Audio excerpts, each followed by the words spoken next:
L'épisode s'ouvre sur une atmosphère lourde et tendue. Karina confronte Rishab avec fermeté après avoir entendu une conversation entre Charline et Sanjana. Elle est profondément blessée par la manière dont Rishab a parlé à Charline et lui rappelle que Charline est la belle-fille de la maison, qu'elle agit avec de bonnes intentions en souhaitant le remariage de Karan afin qu'il puisse avancer dans la vie. Pour Karina, il n'y a rien de mal à cela. Rishab, malgré son respect sincère pour Karina, reste campé sur sa position. Il estime que personne ne devrait décider du mariage de Karan sans lui demander s'il le souhaite réellement.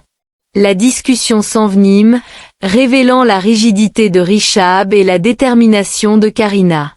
Cette dernière, blessée mais digne, exige qu'il présente ses excuses à Charline, non pas parce qu'il le veut, mais parce qu'il a dépassé les limites du respect. Sous la pression morale et affective de sa tante, Rishab finit par s'excuser, même s'il n'admet pas intérieurement son erreur. Lorsque Charline arrive, la situation prend une tournure plus douce. Elle accepte les excuses avec maturité et compréhension, consciente de la pression qui pèse sur Rishab. Malgré cela, Rishab affirme clairement qu'il ne laissera jamais Karan épouser quelqu'un d'autre, convaincu qu'il est déjà lié à la bonne personne. Karina quitte la pièce avec Charline, laissant derrière elle un Rishab ferme mais troublé. Plus tard, Charline parle au téléphone avec Prithvi. Elle se sent apaisée et heureuse grâce à l'attention et à l'amour qu'elle reçoit. Prithvi, protecteur et passionné, exprime sa colère en repensant à la façon dont Rishab l'a traité. Charline le calme et lui raconte les événements de la journée avec émotion. Elle lui confie à quel point elle s'est sentie soutenue lorsque Karina a pris sa défense et l'a fait s'excuser. Cette reconnaissance lui apporte un profond soulagement et une joie sincère. Cependant, cette conversation est surprise par Mahira. Charline est immédiatement envahie par l'inquiétude, craignant d'avoir été entendue. Pour se protéger, elle explique à Mahira qu'elle parlait à sa mère et qu'elle était bouleversée par la réprimande de Rishab. Elle exprime sa confusion et sa culpabilité, se demandant si elle n'a pas exagéré en parlant du remariage de Karan. Mahira, loin de la juger, l'encourage et avoue partager le même souhait concernant Karan, ce qui rassure momentanément Charline. Pendant ce temps, dans la voiture, l'ambiance est glaciale entre Prita et Karan. Madame Sharma tente de briser le silence par des questions maladroites. Prita répond avec froideur et distance, affirmant qu'il n'y a plus rien à dire entre elle et Karan, tant ils se connaissent déjà. Lorsqu'on lui parle de son mari, une douleur profonde refait surface. Un appel de Mahira ravive une blessure encore plus vive chez Prita.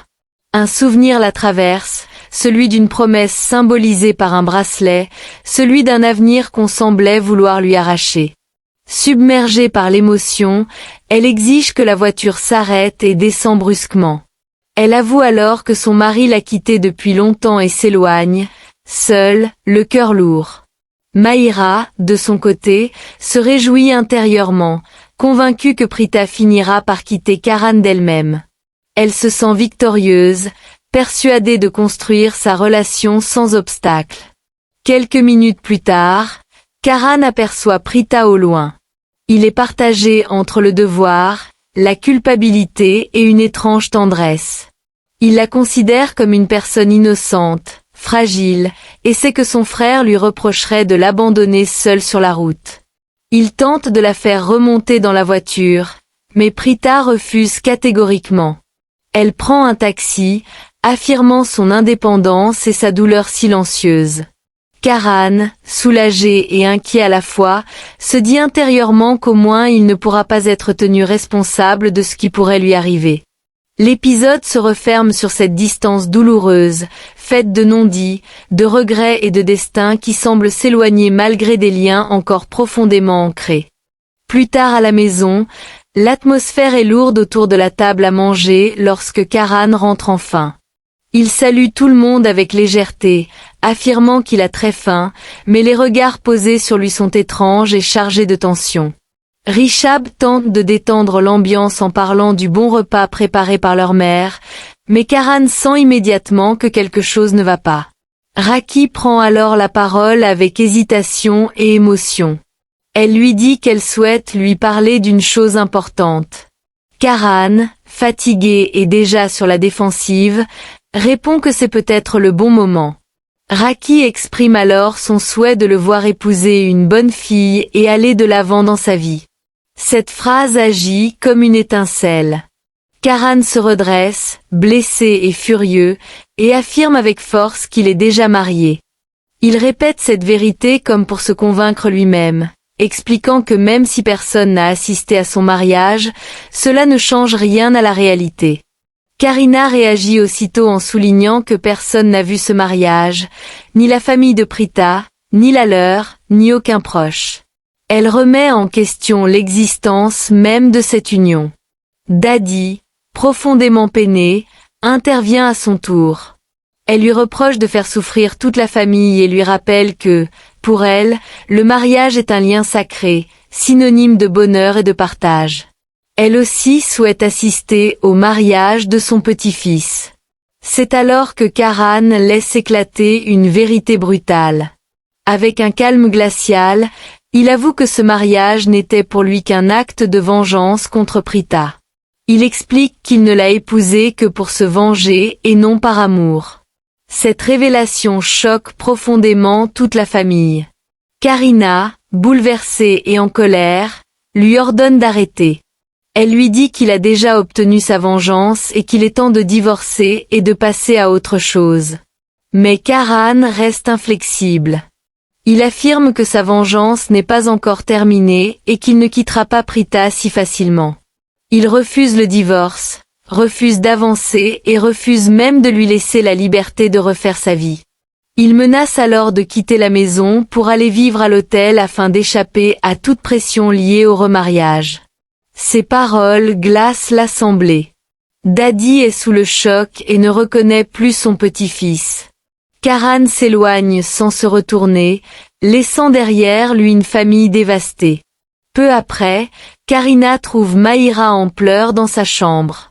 Elle tente de la rassurer avec douceur, lui demandant si elle se sent coupable de s'être interposée entre Karan et Prita.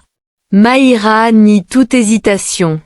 Elle affirme avec conviction qu'il n'y a aucun amour dans ce mariage, seulement de la vengeance.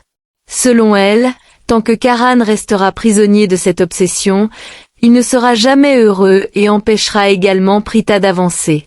Elle se dit soulagée que Karina comprenne la situation et insiste sur le fait que Karan doit être guidé vers ce qui est juste, même contre sa propre volonté. Karina partage alors sa vision sans détour.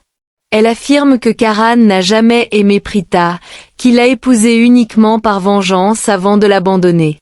Elle déclare que le sort de Prita ou un éventuel mariage avec Prithvi leur importe peu. Son unique priorité est le bonheur de son neveu, qu'elle souhaite voir épouser une fille comme Mahira et tourner définitivement la page. Pendant ce temps, Raki rejoint Karan dans sa chambre. Elle ne vient pas pour parler de mariage mais pour lui offrir une étreinte réconfortante, un geste de mère rempli d'amour et de tristesse. Rishab arrive à son tour et confronte son frère avec sincérité. Il lui rappelle qu'il l'a défendu plus tôt mais qu'il voit aujourd'hui combien cette situation fait souffrir tout le monde, y compris Prita. Avec émotion, il lui propose de donner une chance à ce mariage, convaincu qu'un bien pourrait en être. Karan se ferme totalement. Il refuse de parler de mariage et rejette toute discussion impliquant Prita. Rishab insiste, tentant de lui faire comprendre qu'on ne peut ni rester dans la haine ni dans l'indifférence éternellement. Il lui explique que la vie impose parfois de choisir entre aimer ou rejeter, avancer ou détruire. Mais Karan refuse toute aide et met fin à la conversation intérieurement, envahi par sa colère et son orgueil. À distance, Charline observe la scène en silence. Dans son esprit, une décision sombre se renforce. Elle comprend que la discussion va durer longtemps et voilà une occasion parfaite. Avec une froide détermination, elle se dit qu'elle doit agir maintenant, voler les titres de propriété et accomplir son plan avec Baby. Elle est convaincue que personne n'imaginerait qu'il puisse ruiner les Lutra de cette manière. Quelques minutes plus tard, dans la chambre de Mahesh, Charline se cache en entendant quelqu'un approcher. La peur la saisit. Elle se parle intérieurement, paniquée à l'idée d'être découverte et de voir tout son plan s'effondrer.